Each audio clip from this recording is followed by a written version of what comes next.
Agricultura presenta La Otra Cara. La destacada periodista, historiadora y escritora Rosario Moreno entrevista personalidades del acontecer nacional.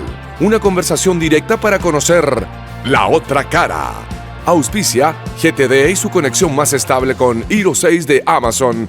Y cámbiate a Provida. Puedes hacerlo fácil y rápido por WhatsApp. Hola, muy buenos días. Aquí estamos en otra edición de La Otra Cara, muy contenta. Hoy día nos acompaña Ángela Vivanco, la ministra y vocera de la Corte Suprema. Muy contenta de tenerla acá, Ángela. Muchas gracias, Rosario, encantada yo. Yo quiero contar que ella tiene un amplio currículum, así que voy a leer algunas de las cosas que ha hecho ella en su vida profesional, porque si no estaríamos hasta las 8 de la tarde. Ella es abogada de la Universidad Católica y doctora en Derecho y Ciencias Sociales de la Universidad de La Coruña, España. Es profesora de Derecho Público e investigadora de diversos proyectos académicos de la Universidad Católica desde 2002. Fue decana de la Facultad de Derecho de la Universidad Santo Tomás entre el 2011 y el 2012. También el 8 de agosto del 2018 juró como nueva ministra de la Corte Suprema. En marzo de 2022 fue designada como vocera de la Corte Suprema, en el cargo que está ahora, en reemplazo de la ministra Gloria Ana Chevesic. Y además ha publicado una gran cantidad de libros. En la Corte Suprema integra la tercera sala o la sala constitucional, o sea, mucho que ver con el tema de la nueva constitución. Y también más para atrás, digamos, fue presidente de la Unión de Centro, colectiva fundada por el empresario Francisco Javier Errázuriz, pero de ahí emigró a Renovación Nacional, fue candidata a la Cámara de Diputados, pero finalmente dejó su militancia y se abocó a la academia. ¿Está bien todo lo que...? Está bien. Ya. Y eso que leí como la mitad.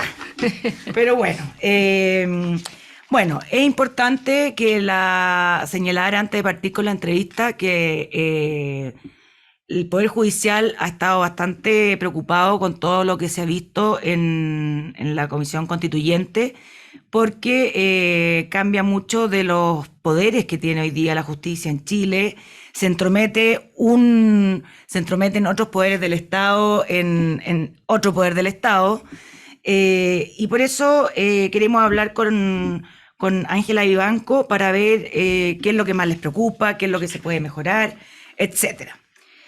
Entonces, quería, para partir, ¿qué cree que pasará con el Poder Judicial actual si se aprueba la nueva Constitución? Bueno, yo creo que quizá lo más importante es que el gobierno judicial, que hoy reside en la Corte Suprema, pasa a un nuevo organismo, que es el Consejo de la Justicia, que es un organismo que va a tener una integración en parte de jueces, pero también va a tener personas que van a ser elegidas políticamente. O sea, la justicia la va a administrar un ente distinto al de hoy. Exactamente. Es súper importante, eso cambia el administrador. Exactamente, ¿Ya? Y eso es un tema mayor. Y por supuesto este es un órgano además que tiene muchas funciones, que puede calificar, que puede aplicar medidas disciplinarias, que se encarga de los nombramientos, de los traslados y de todos aquellos temas que hoy son materia más bien de la Corte Suprema.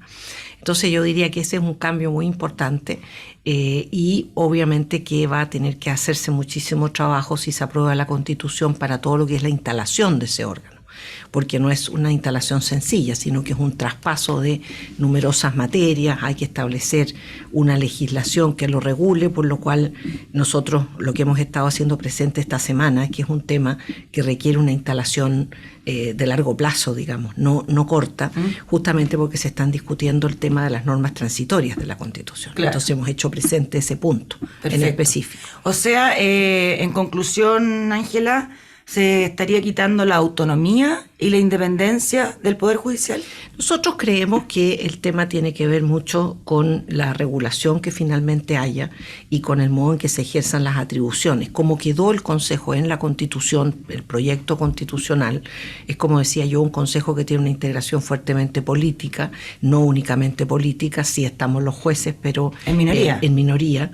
Y además tiene atribuciones muy extensas. Entonces nosotros pensamos que muchas de las definiciones que tienen que ver justamente con la independencia y autonomía del Poder Judicial también van a tener que ver con la regulación de esto, en el sentido, por ejemplo, de esos jueces que forman parte del Consejo de la Justicia, cómo se van a elegir, si va a ser por estamento, si va a ser en conjunto, esas atribuciones, cuál va a ser la bajada, digamos, que van a tener en la práctica, y eso, por supuesto, va finalmente a definir las cuotas, ¿no es cierto?, de autonomía e independencia, y hasta qué punto esas cuotas pueden de alguna manera complicarse. Claro, pero independiente de ver los artículos transitorios, Ángela, ya el hecho de que hoy el Poder Judicial se administra a sí mismo y el día de mañana, si se aprueba la Constitución, la nueva Constitución, va a ser administrado por un tercero, en el cual van a haber jueces, pero en minoría, como lo vimos.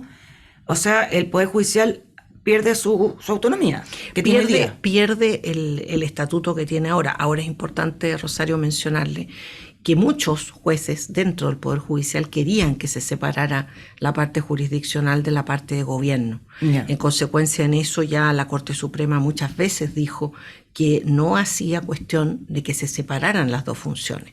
Pero la propuesta que nosotros teníamos, que finalmente no fue la que prosperó, es que ese organismo fuera mayoritariamente de jueces, cosa que no resultó, ¿no?, como se esperaba. Y por eso, dado que eso ya es un tema que ya pende del plebiscito de salida, porque ya no tiene más vuelta que hacerle. Exacto, como ya está hecha la entonces, más bien el tema tiene que ver con que si se aprueba la Constitución, cómo se va a regular legalmente este tema. Yeah. Y ahí vamos a ver, ¿cierto?, qué tanto espacio hay de autonomía o independencia o no, porque por ahora es una construcción, pero no sabemos cuál va a ser la bajada. La bajada, exactamente, cuál va a ser la operación. O sea, ahí se va a saber qué tanta independencia y qué tanta autonomía va a perder, porque ganar nunca. Exactamente. Ya. Y ahora, bajándolo al ciudadano común, Ángela, común y corriente, ¿en qué va a cambiar la relación del ciudadano con la justicia si gana la prueba? Apruebo. Dar ejemplos concretos. O sea, a la gente debiera pensar en ¿me conviene aprobar o me conviene rechazar? Porque la justicia va a ser XXX.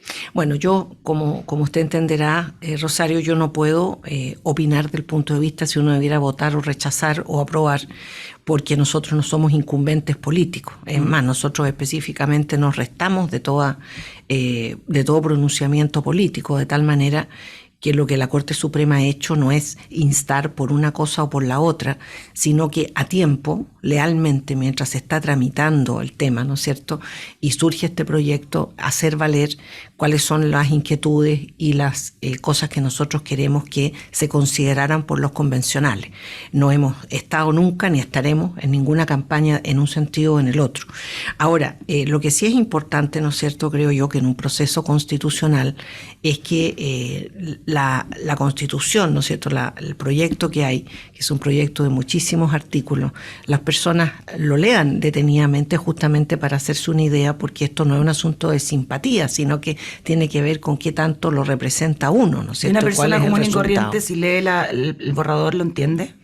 Yo creo que no es fácil. Es el problema. Por su extensión. Entonces yo creo que pero además por la extensión también hay artículos bastante complejos. Entonces ahí va a ser muy importante, ¿no es cierto?, la participación que tengan personas como facilitadoras de esa comprensión, del punto de vista de cuál es el escenario, ¿no es cierto?, que se va a presentar, no solamente respecto del Poder Judicial, sino que respecto de toda la estructura, ¿no es cierto?, del país. Ahora, por todas las objeciones y la preocupación que ha mostrado el Poder Judicial, claro, usted dice que no pueden referirse ni al apruebo ni al rechazo, pero está clara cuál ha sido la postura del Poder Judicial frente a esta propuesta de Constitución. No es positivo. El Poder Judicial ha sido muy, muy cuidadoso en no meterse en los aspectos políticos en esta materia, sino que en hacer presente lo que el Pleno ha resuelto, que son temas de preocupación. Se hicieron presentes mientras se revisaba el proyecto y se hicieron presentes ahora a propósito de las normas transitorias. ¿Y no han tomado nada? O sea, hay temas que sí se han acogido, hay temas que sí han, finalmente, podríamos decirlo, llegado, ¿no es cierto?, hasta los convencionales, otros no, porque estas cosas uno hace todas las propuestas y todas las observaciones, pero lo que ellos toman es su propia decisión. Entonces, desde ese punto de vista, el Poder Judicial no está banderizado con ninguna postura en este tema, y yo estoy convencida que habrá jueces que tendrán una postura o la otra, porque el Poder Judicial, y eso es importante decirlo, es un Poder Judicial muy diverso, con distintas sensibilidades, creencias, líneas políticas, orígenes, clases sociales, etcétera, ¿no? Entonces, no es un Poder Judicial que sea todo homogéneo y que todo funcione para el mismo lado, ni mucho menos direccionado por la Corte Suprema. Cada juez es totalmente libre de opinar. Y lo que nosotros hemos hecho presente ha sido en la perspectiva netamente institucional. Perfecto. Los temas que a nosotros nos preocupan institucionalmente, jurídico, que lo hubiéramos hecho igual si esto fuera una reforma que la hiciera el Congreso. Perfecto. Y que nos dijeran, mire, hemos pensado en esto, nosotros hubiéramos hecho exactamente del mismo modo las observaciones que fuera del caso. Y dentro de este caso, de este tema ya más jurídico, ¿qué opina usted de que esta Constitución que se propone hoy día termina con la igualdad ante la ley? Estamos de acuerdo, ¿no? El tema de la doble línea de primero de que van a haber justicia. escaños reservados, que está a los pueblos originarios, se trata a los pueblos originarios por sobre el mestizo, nosotros los chilenos, que va a haber dos justicias, una justicia especial para los pueblos originarios y una especial y otra normal para los chilenos, los mestizos de nuevo. Entonces, de nuevo hay una desigualdad ante la ley. Mire, yo ¿qué opina desde el punto de vista jurídico? Porque sí, lo que nos decía Lucía de Santa Cruz, por ejemplo, la historiadora en un programa anterior, es que eso atenta contra la democracia liberal occidental. O sea, se acaba el modelo que comenzó hace 200 años de esta democracia que ha sido tan difícil de conquistar, y se acaba, porque el centro de una democracia es la igualdad ante la ley. Mire, yo en temas de escaños, y eso no voy a opinar porque no me compete, como le decía antes, nosotros no opinamos en temas pero políticos. Digo de igualdad ante la ley. Lo que sí voy a opinar es, y que lo ha opinado hacia el Pleno, es respecto al tema de la existencia de una segunda línea de justicia indígena. Nosotros, cuando esto surgió, esto de los sistemas de justicia, dijimos que es posible tener distintos sistemas de justicia, pero que para que eso sea operativo, funcione, y por supuesto que puedan todos los derechos de las personas operar igualmente, aunque haya 2 o 3 o más sistemas de justicia, es que en alguna parte confluyen, ¿no? En este caso sí se estableció que confluyen en la Corte Suprema, que va a unificar la jurisprudencia, tema que originalmente no estaba y que se agregó, cosa que a nosotros nos pareció muy bien, ¿no? Y lo otro, que no está ni en el proyecto ni en ninguna parte, que va a ser un tema que va a quedar entregado a la ley, es quiénes, cómo y de qué manera. En otras palabras, ¿es una justicia para temas menores, tipo temas vecinales, o es una justicia para muchas materias? ¿No? Particularmente a nosotros nos preocupa, por ejemplo, el tema penal. No puede haber dos modelos penales, ¿no? ¿A quiénes rige? ¿Cuáles son las autoridades indígenas que finalmente se establecen? ¿Qué pasa si hay personas de etnias distintas o de ninguna etnia involucradas en el mismo caso? ¿Es voluntaria esta justicia o es obligatoria? Bueno, eso no está definido. En consecuencia, en materia, ¿no es cierto?, de examinar esta justicia con miras a ocuparnos de la igualdad ante la ley, el tema nuevamente, un poco parecido a lo que le decía yo antes, va a estar entregado a las leyes que regulen esto. Esto puede ser un buen proyecto en el sentido de que ciertos temas locales de las comunidades indígenas se puedan resolver dentro de ellas, cosa que ha funcionado bien en otros países, o puede ser un tema que se expanda mucho más a otras materias y que en general podría entonces, ¿no es cierto?, generar algunas dificultades de desigualdad. Exacto. Pero que no sabemos cuáles van a ser, porque no sabemos cuál va a ser esa regulación. Está solamente el enunciado de lo que va a ser la justicia. Faltan las bajas que a la larga, y muchas veces las bajas cambian bastante lo que dice el enunciado. Sin duda. Que ha pasado muchas veces con las leyes que se prueban y después cuando se hace ¿cómo se dice? La bajada, ¿cómo se llama? La regulación legal, sí, la regulación. es evidente. Eso, en este caso, está muy poco estructurado el tema. Claro. Está prácticamente solamente esbozado. En consecuencia, lo que ahí va a pasar va a ser muy relevante y ahí, por supuesto, en la discusión parlamentaria va a ser importante hacer presente los temas de igualdad ante la ley, de cómo se cautelan los derechos de las personas y cómo este instrumento, ¿no es cierto?, colabora con una mejor justicia y no en sentido contrario. Ahora, ahí entramos en otro problema, porque la Cámara de Diputados va a tener mayoría simple, que hoy día no es así, para buscar más estabilidad, y segundo, que no va a haber Senado. Entonces, claramente podría este enunciado llevar a una reforma muy grande, más que chica. Tiene más posibilidades. Las cosas, mire, yo siempre he pensado en mi experiencia, porque yo estos temas los he visto más de 30 años por la dedicación académica que tengo yo. Ahora lo estoy viendo desde la perspectiva del Poder Judicial, pero tengo mucha trayectoria en el tema.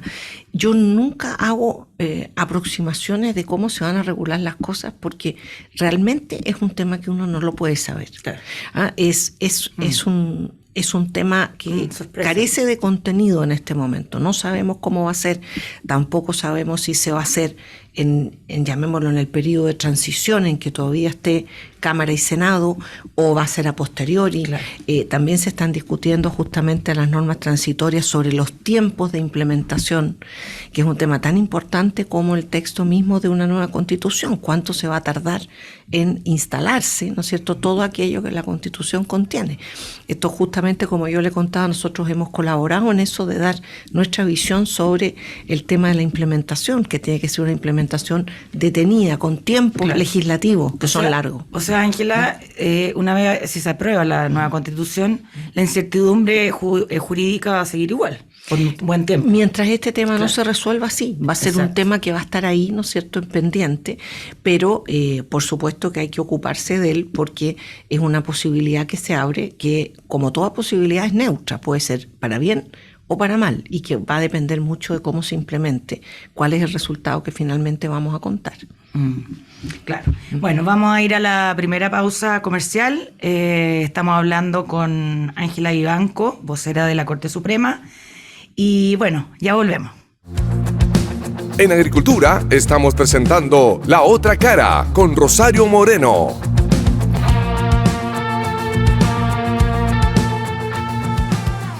Bueno, estamos de vuelta aquí en La Otra Cara con Ángela Vivanco, vocera de la Corte Suprema, pero antes quiero hablar de nuestros auspiciadores. ¿Buscas las mejores alternativas de inversión? Encuéntralas en Vantrust Capital, donde obtendrás un equilibrio entre agilidad, seguridad y altos estándares de probidad. Infórmate en vantrustcapital.cl.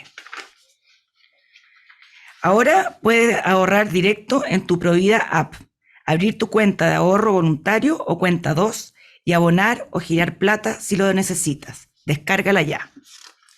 Bueno, Ángela, yo en el primer bloque le había preguntado para el ciudadano común y corriente, porque igual es importante que el ciudadano sepa en qué le puede afectar en él, estoy hablando del mestizo, del chileno, ¿ya? No los pueblos originarios, el que cambie cosas importantes dentro del sistema judicial. A ver, yo creo que ya dijimos, ¿no es cierto?, el tema de que el gobierno judicial pasa a un organismo distinto, que es un organismo que tiene un componente político. ¿Y en qué afecta a la señora Juanita? Eso afecta en el sentido de que esto podría significar, ¿no es cierto?, que haya más criterios que tengan que ver con política en relación con cómo se administra el Poder Judicial. Eso es perfectamente posible. O sea, que hayan fallos políticos. Yo espero que no tenga que ver con los fallos, porque los jueces seguimos siendo los mismos. Y los jueces estamos formados para que la política no sea el telón de fondo de los fallos. Lo que sí podría ser es que la apreciación sobre los jueces, ¿cierto?, por ejemplo, la calificación de ellos, tuviera componentes políticos. Eso podría suceder. Una presión Eso podría suceder y podría significar, ¿no es cierto?, una situación que tuviera su complejidad, ¿no? Claro. Porque los jueces seguimos siendo los mismos. Y seres humanos. Y seres humanos, pero a la vez seres humanos muy comprometidos con la administración de justicia. Por eso yo le decía al principio, hay jueces de distintas sensibilidades políticas, claro, de distintas creencias, de distintos orígenes, pero todo el mundo tiene muy claro que está sirviendo a la justicia, no a un partido, no a una religión, no a una creencia, sino a la justicia. Cuando obviamente, ¿no es cierto?, pueden empezar a mediar criterios políticos, eso puede ser un tema complejo. Y esto además, ¿no es cierto?, siempre es importante, yo siempre lo digo, este tema de los criterios políticos no tienen que ver con un sector, tienen que ver con cualquier sector. Claro. En otras palabras, no es que uno diga, mire, como a mí me gusta este sector y este sector está en el gobierno en este momento, entonces va a ser mejor, porque esto va variando y en consecuencia, claro, los gobiernos se suceden y las manos políticas siempre pueden venir de cualquier parte. Entonces, por eso siempre, ¿no es cierto? Y por eso nosotros teníamos interés de que fuera un organismo que fuera mayoritariamente de jueces, que no lo fue, justamente para evitar que de ninguna parte pueda haber una intervención de esa especie. Pero es un tema, ¿no es cierto?, que está planteado y que tendremos que ver finalmente si se aprueba la Constitución cómo va a operar. Pero es por lo menos una preocupación. También es importante decirle al ciudadano común este tema de la dualidad de los sistemas.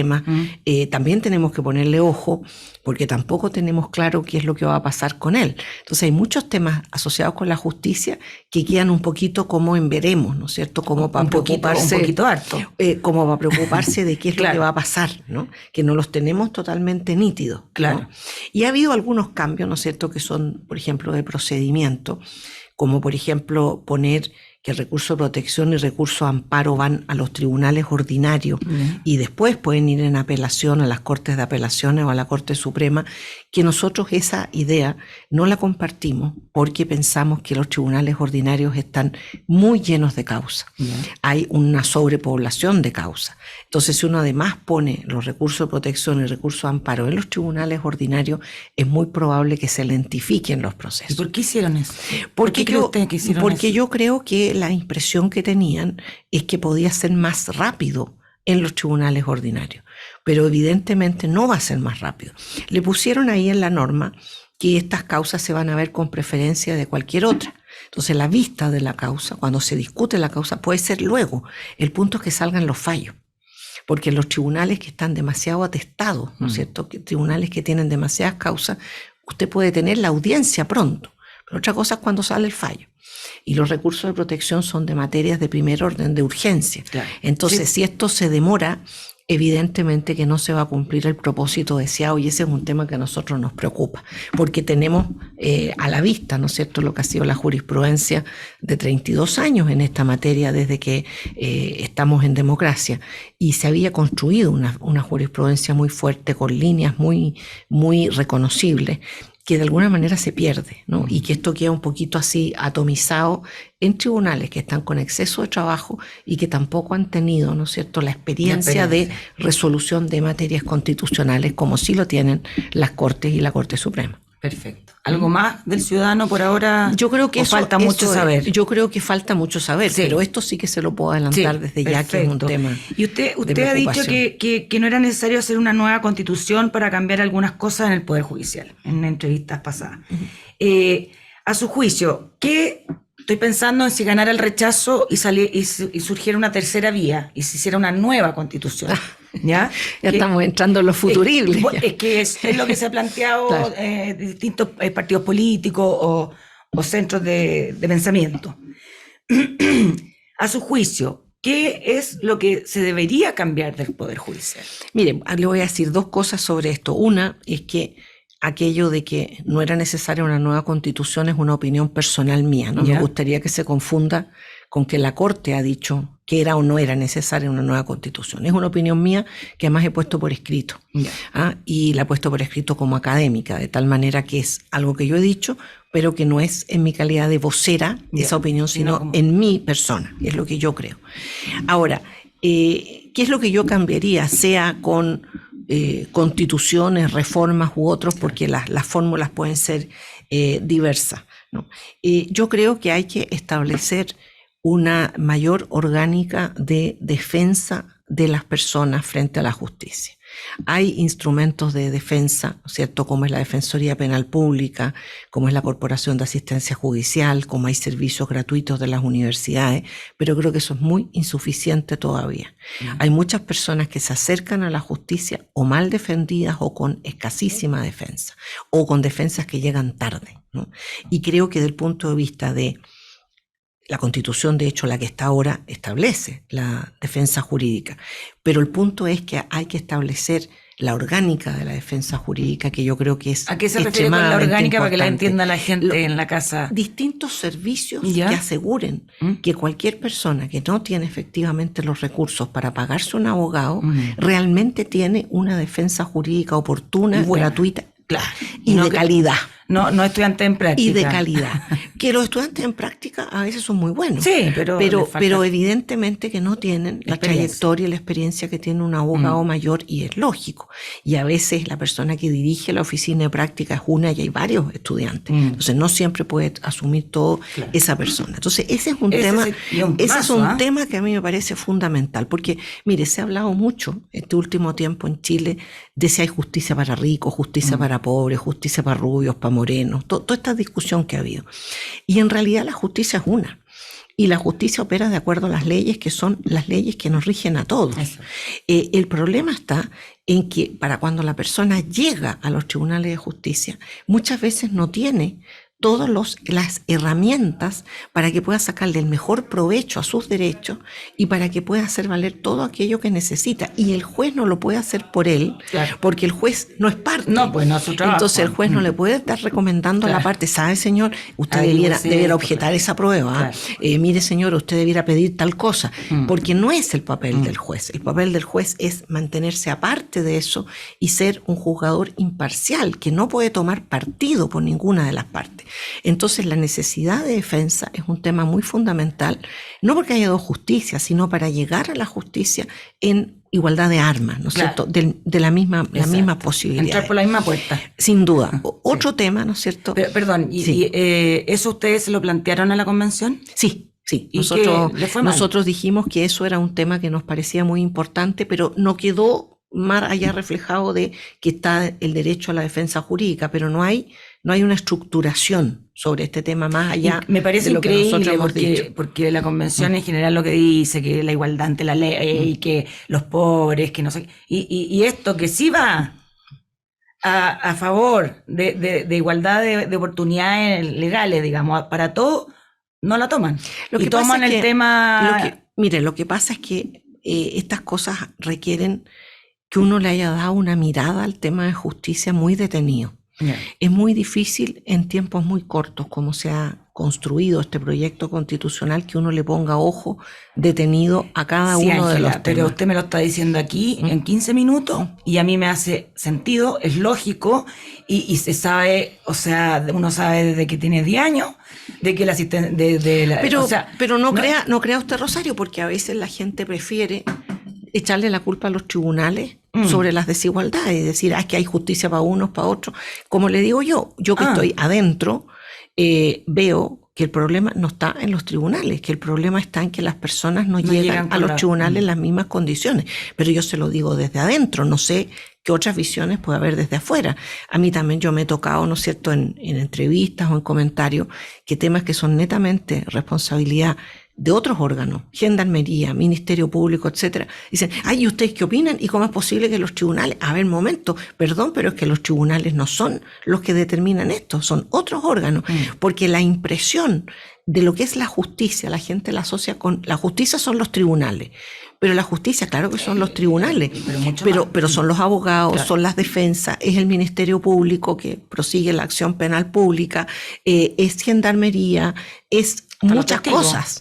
Exactamente. Sí. Entonces, tengo la impresión yo de que cuando uno no le pone el suficiente tiempo, ¿no es cierto?, a ver esto, las impresiones pueden ser impresiones que sean menos cercanas a la realidad. Y que por eso nosotros tratamos también, y ese también es un propósito de la vocería de la Corte Suprema, de acercar un poco la realidad al público. Sí. Porque muchas veces uno tiene me parece una impresiones lástima, sobre la realidad. Claro, pero es una lástima que la Convención no haya tomado este punto. Ojalá. Que a mí al menos me parece bastante más democrática, de democratizar la justicia a la población. Ojalá, así como estamos esperando leyes, ojalá que también en las leyes, ¿no es cierto? Estos temas se puedan resolver, porque como le digo, se ha avanzado, pero falta todavía mucho. Claro. ¿Y qué otras cosas? Mire, por ejemplo, en este tema que hablábamos de las acciones cautelares, nosotros hicimos un texto muy largo que lo presentamos al Congreso a propósito de una propuesta de ley que había sobre acciones cautelares. Le quiero mencionar que hoy las acciones cautelares que hay están en la Constitución y solo en autos acordados de la Corte, en acuerdos de la Corte. ¿Ya? No hay ley de acciones cautelares. Perfecto. ¿Y las acciones cautelares, porque hay gente que no entiende? Recurso de protección, recurso de amparo, las más conocidas. Entonces, se presentó hace un tiempo atrás un proyecto de ley en esta materia. Y a nosotros nos pareció muy interesante y nosotros hicimos una serie de propuestas del Pleno justamente sobre este proyecto de ley, agregando elementos o proponiendo elementos que nos parecía que eran muy importantes. Por darle un ejemplo, la ampliación del recurso de protección a todos los derechos. Hoy el recurso de protección solamente corresponde a algunos derechos. Perfecto. ¿Ya? Y que esto se ampliara. Pero a la vez... ¿Cómo a qué derechos, por ejemplo? Por decirle, todos los derechos sociales... ¿Cómo cuál? No están, la salud, el derecho a la educación, la previsión social, no están cubiertos por el recurso de protección. ¿Cómo se ha conseguido la cobertura en estos tiempos? Gracias a los fallos judiciales que han extendido otras garantías. La jurisprudencia. Exactamente. Fallos judiciales que han extendido otras garantías para alcanzar a llegar a estos derechos Ángela, sociales. Es tremendo. O sea, me va a decir también que la Convención no tomó en cuenta No, esto. la Convención consideró la cobertura de estas acciones cautelares respecto de todos los derechos. No hizo ese distingo que nosotros hemos mencionado a propósito de lo que hay hoy, ¿no? Pero pasó el tema que le dije yo de la parte de procedimiento, que los mandó a los tribunales de la instancia, lo cual pienso, ¿no es cierto?, pensamos en general en el Poder Judicial que va a ser muy lento el proceso. Entonces se tomó una parte del asunto, no se vio la otra parte del asunto, que creo yo que era igualmente importante. Yo creo que hay que tener acciones cautelares fuertes, que lleguen a todos los derechos, que todas las personas puedan, ¿no es cierto?, acudir rápidamente a los tribunales frente a las vulneraciones de derechos, y que eso se combine con que las resoluciones, los resultados de eso sean prontas. Esa parte a nosotros nos preocupa porque pensamos que no va a ser precisamente tan rápida como hubiéramos querido.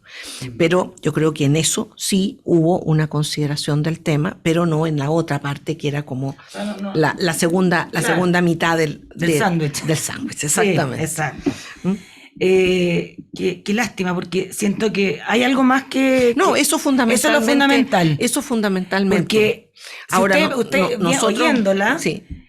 Las dos medidas importantes que usted dice que ustedes habrían cambiado del Poder Judicial son directos a la persona, exactamente, a la población. Eso, pero los que han llevado, los que han tomado en la convención son más bien políticos. Lo que pasa es que por eso le digo yo que el tema tiene que ver con cuál es la mirada que uno tiene.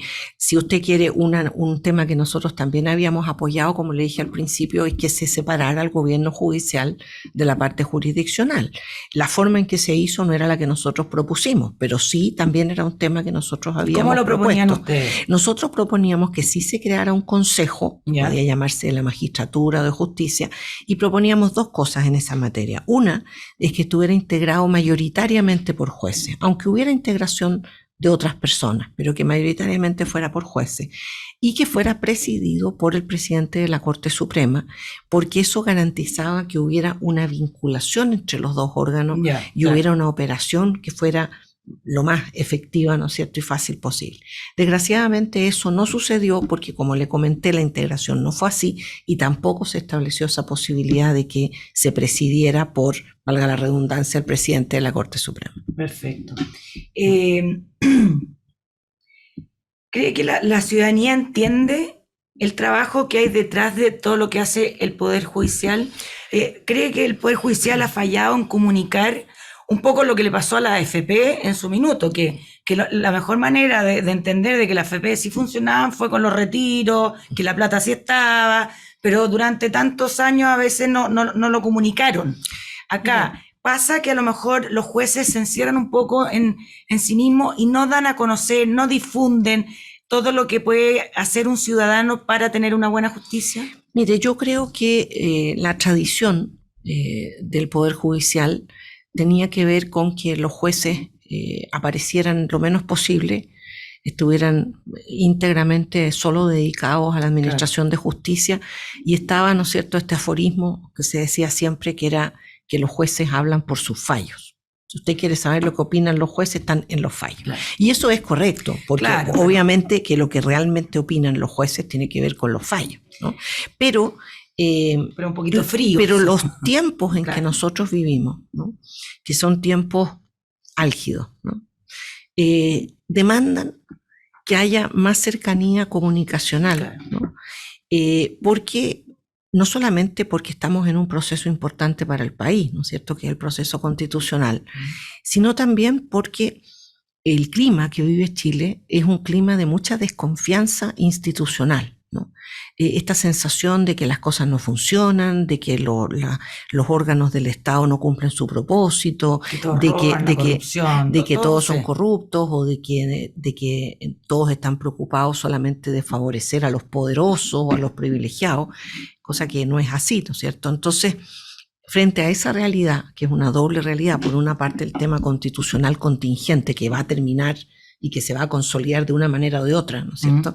Y este otro tema, que es un poco el clima que vive el país, yo considero, ¿no es cierto?, y eso es lo que he procurado yo reflejar en la vocería que me ha encomendado a mí la Corte, creo que es importante acercar un poco el tema de la justicia a las personas, ¿no?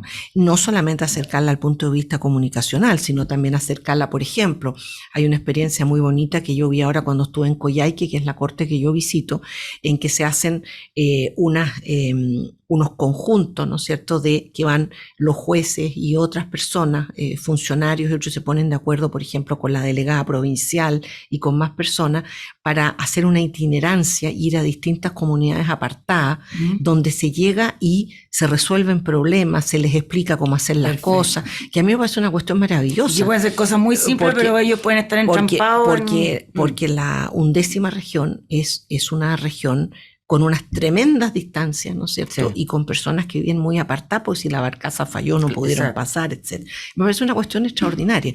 Entonces, cuando yo le digo acercar la justicia a la gente, una herramienta es, por supuesto, a través de la vocería, que uno se da un poco el tiempo para explicar algunas cosas o para hacer énfasis, pero por supuesto que están otras muchas, ¿no es cierto? Nosotros ahora en la Corte estamos desarrollando un proyecto de hacer una especie de folleto en distintas lenguas originarias, a propósito del tema de los pueblos originarios, para una mejor comprensión de temas básicos de la justicia para la persona que llega allá y que le puede ser difícil entenderlo, ¿no es cierto?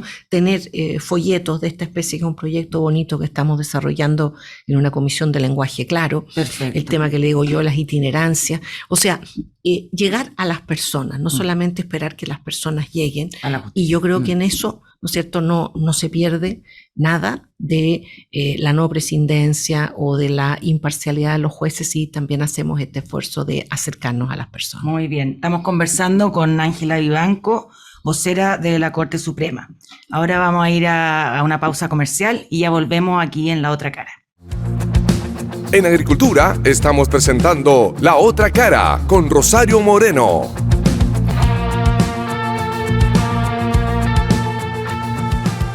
Bueno, estamos de vuelta aquí en La Otra Cara con Ángela Vivanco, vocera de la Corte Suprema.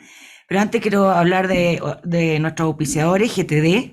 GTD trajo a Chile Hero 6 de Amazon. Si no lo tienes, te hace falta GTD. Entra a gtd.cl y contrata los mejores planes de internet. GTD, tecnología para simplificar tu vida. Alimentos Cisternas, 70 años de nutrición animal presente en todo Chile. Alimentos Cisternas, ser siempre el mejor. Ángela, usted también ha dicho que recientemente en la revista Ya, del Mercurio, voy a ponerme los anteojos porque qué espanto esto, ya, que si se aprueba la Constitución se pone en riesgo la democracia. ¿Por qué? ¿Por qué se pone en riesgo la democracia? No, lo decía a propósito de lo que ya conversamos, en el sentido de que parte de la democracia tiene que ver con el tema de la independencia, del Poder Judicial, la no politización de los jueces, y además lo decía a propósito de un tema, ¿no es cierto?, que se está discutiendo actualmente, que es este tema de la cesación de jueces, ¿no? Porque el proyecto constitucional establece la posibilidad, ¿no es cierto?, de que los jueces en vez de los 75 se vayan a los 70 años, y en el caso de la Corte Suprema que haya un periodo sin perjuicio de la edad, haya un periodo solamente de 14 años para ejercer ese cargo. Sí. Tema que, como le digo, ahora se está discutiendo a propósito de las transitorias, ¿no? Entonces nosotros desde un principio hicimos presente que eso podía ser un problema mayúsculo. Exacto. Porque significaba la cesación de más de 100 jueces en el momento, en el instante que entrara en vigencia la nueva Constitución si se aprobaba, y eso iba a comprometer sin duda la Administración de Justicia, porque también esto es parte de acercar la Administración de Justicia. No es fácil reemplazar a los jueces. No, además, ¿no? Que, Ángela, es como cuando uno entra a ser soldado. Y le dicen, no, tú puedes estar solo 14 años como soldado. Y él eligió esa carrera para morir. Exactamente. O sea, es un poco similar con eso, el carabinero o no sé, son vocaciones de vida, creo yo, ¿no? Así es, porque además, Rosario, y esto es importante decirlo, el juez no solamente trabaja como juez, sino que es parte de su vida al ser juez, ¿no? El no entrar en nada que pueda comprometer su imparcialidad, de ese punto de vista, tener mucho cuidado con su vida social, con qué personas se junta, en qué términos, que no haya malos entendidos. Claro. Es una vida que tiene muchas restricciones, ¿no?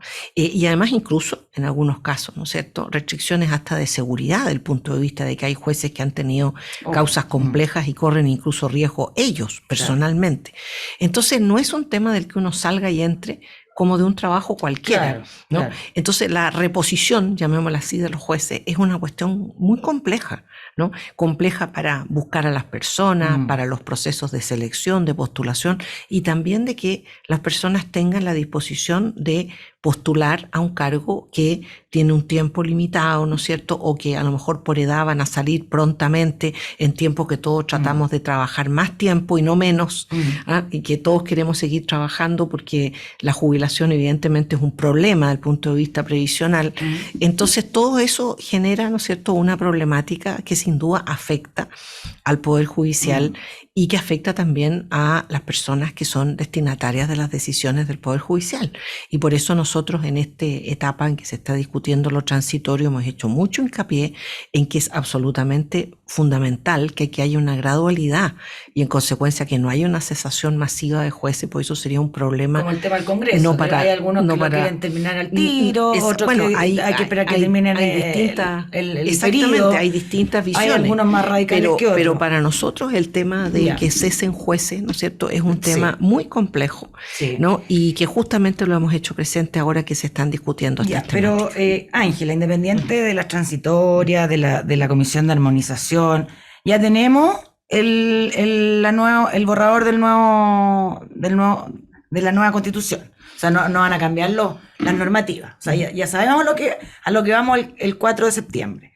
Entonces, ¿qué trabajo tienen planeado usted realizar de aquí al 4 de septiembre para que la gente se informe y en fácil? Porque en general los jueces o el Poder Judicial, los abogados, yo estoy casada con un abogado, hablan en difícil, les encanta hablar en difícil y técnico y todo eso. ¿Cómo van a hacer para acercarse en este poco tiempo? Porque la elección la votación está a la vuelta de la esquina, para acercarse a la población, a la señora Juanita, a la calle, para que voten informadamente?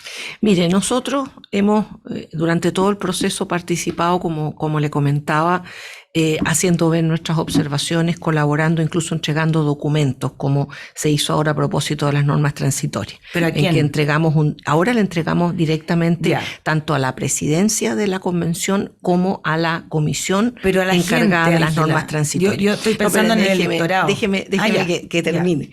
Entonces, de ese punto de vista, nosotros hemos hecho participación de todo ese tema. Ahora, cuando ya el proceso termine y haya un proyecto definitivo cerrado con armonización, transitorias y todo, por supuesto que será materia del Pleno pronunciarse de si va a haber una declaración de cierre de ese periodo respecto a cuál es nuestra visión de cómo queda el Poder Judicial, o se va a considerar suficiente lo que ya se ha dicho respecto de cada una de las etapas. Ese es un tema que le pertenece al Pleno, ¿no? Ahora, Desde ese momento en que se haga o no se haga, ¿no es cierto?, ese podríamos decir declaración de cierre, evidentemente ya a nosotros no nos compete participar en el proceso, porque nosotros, como le dije al principio, no somos incumbentes. Perfecto. No podemos estar diciéndole a la gente, mire, fíjese en esto para que usted vote. O sea, en eso no pueden hacer campaña de información. O sea, nosotros ya hemos hecho la campaña necesaria para poner, ¿no es cierto?, al público en conocimiento de los temas que nos preocupan del Poder Judicial. Ya. Pero ya una vez que esto se cierre, ya no corresponde que nosotros sigamos haciéndolo, porque ya empezaría una desgraciada confusión, ¿no es cierto? Se acaba la vocería, ¿no? No, porque la vocería es de la Corte, pero ya. la vocería hablará de los otros temas que habla la vocería habitualmente, pero ya no va a haber más vocería constitucional, llamémoslo así, porque se transformaría en un tema de incumbencia que no nos corresponde. Pero, ¿y qué 3 palabras o frases le gustaría que la gente tuviera claras para votar informado en el 4 de septiembre?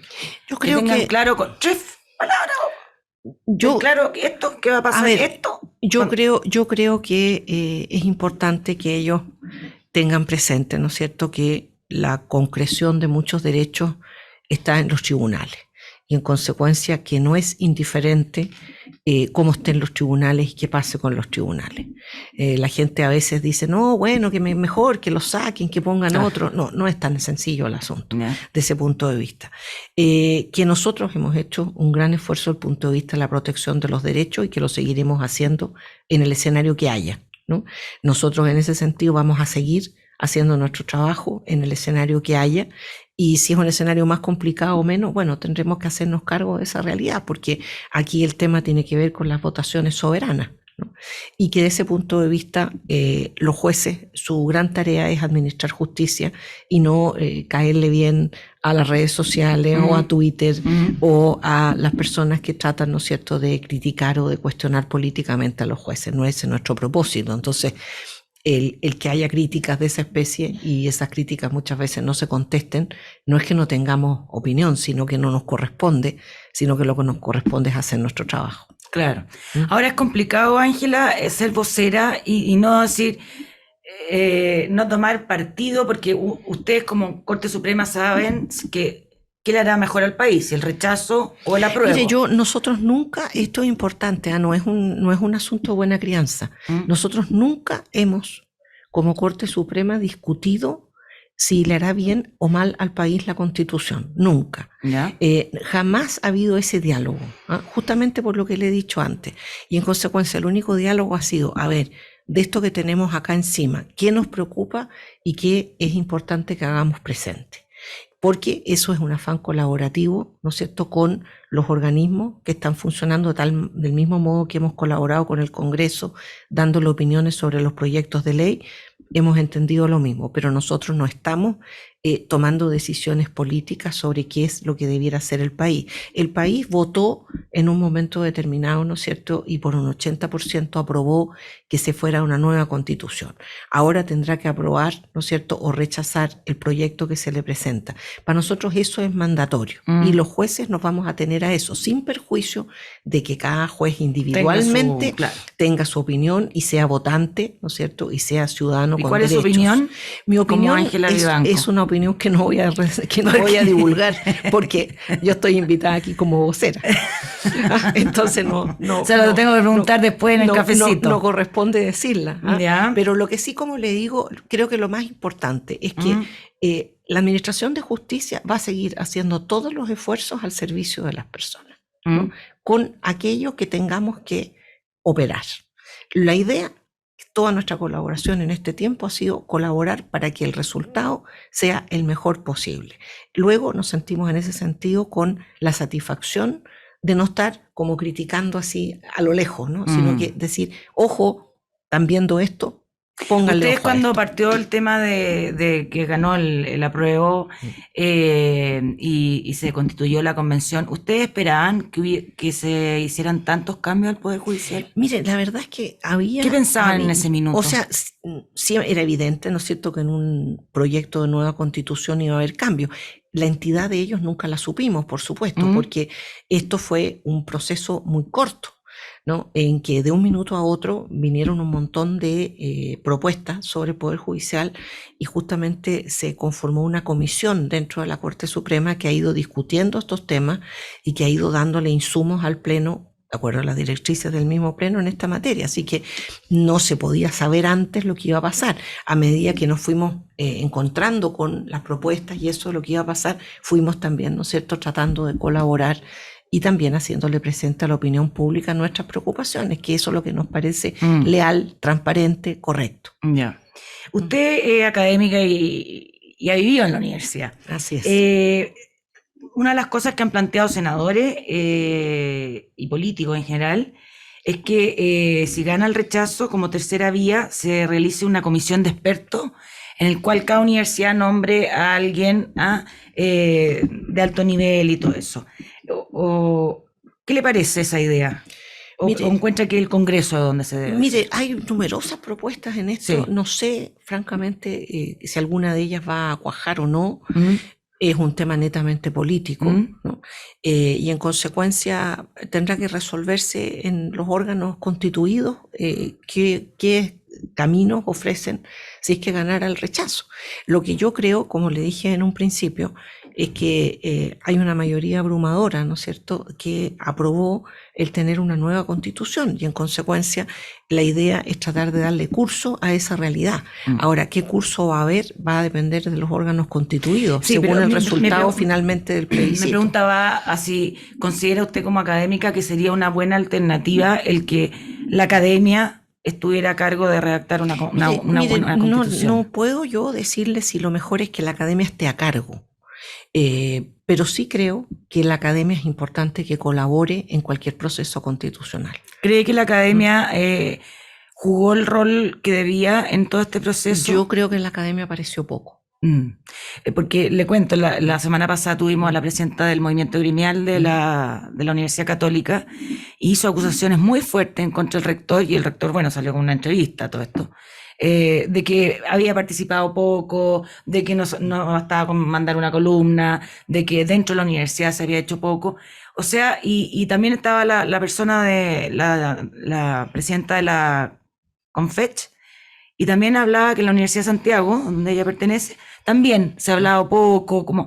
Yo también tengo esa sensación de que la academia no ha cumplido el deber del intelectual de meterse en la discusión pública cuando es necesario. Estamos en un proceso muy complejo como país. Entonces, como que quedó un poco el debe. Yo creo que la academia ha sido más bien reactiva. Como usted lo dice muy bien, han participado con alguna carta, con algún comentario, pero yo creo que la academia era importante que hiciera un aporte en este proceso, porque evidentemente, ¿no es cierto?, uno no tiene por qué ser experto en todo, ¿no? No se les puede pedir tampoco a los convencionales que fueran expertos en todo o que cada uno tuviera el amplio conocimiento de todos los órganos. Del mismo modo, ¿no es cierto?, los jueces nos mandan informes en derecho y todo para resolver las causas, porque tampoco los jueces somos expertos en todo. Exactamente. ¿No? Entonces, no se le puede pedir a nadie que sea experto en todo. Y ahí es donde obviamente que la academia podría haber hecho un papel de más envergadura. Pero también debo decir, en defensa de la academia, para que no sea solo crítica, que el periodo, el proceso constitucional ha sido un proceso extremadamente corto. Y en consecuencia se ha tenido que trabajar sobre tabla permanentemente. Tampoco si yo hubiera tenido algún tipo de injerencia en una cosa así, hubiera establecido un tiempo tan corto. Porque creo que muchas cosas podrían haberse quizá, ¿no es cierto?, desarrollado de una manera distinta si uno hubiera tenido los tiempos, ¿no?, para reuniones, para audiencias, para consultar académicos y todo. Yo creo que la academia fue pasiva. Podría haber alegado. La academia no dijo nada. La academia fue muy pasiva. Y por otro lado, la convención ha tenido que trabajar contra el tiempo día y noche, y me consta porque conozco jóvenes que están ahí asesorando y todo, y que es impresionante el trabajo que tienen. Entonces creo que también tampoco puede exigirse un producto tan sopesado cuando uno tiene los tiempos tan escasos que ellos han tenido para trabajar. Claro. Entonces creo que eso estuvo mal. Sí, yo creo que eso se les exige de repente, ¿no es cierto?, una perfección que es muy difícil lograr cuando uno está trabajando de esa manera hay contra cosas el de tiempo. sentido común, Ángela, que uno no necesita más tiempo para darse cuenta que está bien y mal, y aquí han habido cosas bien estrambóticas. Es que esas cosas pertenecen a otro capítulo, no al capítulo al que me estoy refiriendo. Claro, o sea, la gente que se eligió, yo creo que estuvo bastante mal elegida, digamos. Bueno, pero es que eso también hubo una decisión política en eso. Entonces, es responsabilidad de los chilenos. Se aprobó un sistema de esa manera. Entonces, ahora, ¿no es cierto? Nada de esto fue impuesto. Todo esto fue acordado y decidido. Sí. Entonces, bueno, ese es el resultado, como le digo. Ahora, yo como académica me hubiera gustado más que hubiera una mayor intervención de la academia. Y creo que en todo proceso constitucional, cual ésta sea en este proceso, en terceras vías, si es que las hubiera, cualquier situación que venga en lo sucesivo, futuro, claro. Cual ésta sea, y también el tema legislativo de todo esto que hablábamos al principio, creo que es muy importante la participación de la academia, si al fin y al cabo uno ha pasado su vida estudiando los temas. Exacto, de ahí salen los conocimientos. Algo tendrá que decir. Exacto. Y para terminar, se pasó volando el tiempo. Esta semana la expresidenta Michelle Bachelet no solo llamó a aprobar la nueva constitución, sino que también dijo que el proceso había sido bonito. Pero también reconoció que no se había leído el borrador. ¿Qué opina de una cosa así? Nada. No tengo opinión. No tiene opinión. No. Pasa. Paso. Como decía la señora Bachelet en su tiempo. Paso. Bueno, muchas gracias, Ángela Vivanco, vocera de la Corte Suprema. Que le vaya muy bien, que hable en súper fácil para la gente, para que entienda por qué está votando el 4 de septiembre, porque también yo creo que hay mucha confusión, ¿ah? Entre lo que quedó en el pleno, lo que no quedó. Entonces la gente fue como una teleserie un poco. Entonces hay una noticia. Bueno, pero también, mira, convengamos lo siguiente. Cuando se votó la Constitución anterior, se publicó en el Diario Oficial y la gente tenía que leer el Diario Oficial para verla. Ahora hay redes sociales, que permiten que uno encuentre cualquier proyecto rápidamente y sin moverse de su casa pueda consultarlo, pero leerlo. La gente está más floja, creo yo también. Pero bueno, pero aquí... Sí, no, ya uno no puede mudar a la gente. La responsabilidad es clave, ¿no es cierto? Entonces leer lo que se va a aprobar y enterarse y preguntar, ¿no es cierto? Sobre todo en el caso de que algo no le quede claro, preguntarlo, ¿no es cierto?, a las personas que pueden ayudar en esa mayor comprensión. Yo creo que es muy importante. Yo creo que nosotros somos una sociedad, la chilena, que ya tiene una madurez y en consecuencia tiene que tomar decisiones maduras también y enterarse de qué es lo que está haciendo, porque si no después viene, es que yo no sabía, es que yo no pensé. Bueno, esas son no cosas. No me me dijeron, ¿no es cierto? Claro. Bueno, las cosas son según uno las resuelve y la voluntad soberana es la que se va a manifestar finalmente en el proceso de ahí septiembre. Vamos a dar examen y vamos a ver el nivel del chileno. Bueno, muchas gracias. Muchas gracias, Ángela. Rosario. Que estén bien. Aquí finalizamos La Otra Cara y nos vemos el próximo domingo sin falta. En Agricultura fue La Otra Cara con Rosario Moreno. Auspicia GTD y su conexión más estable con Hero 6 de Amazon. Y descarga Provida App y revisa tus ahorros de manera fácil y transparente. Producción Doris Mora.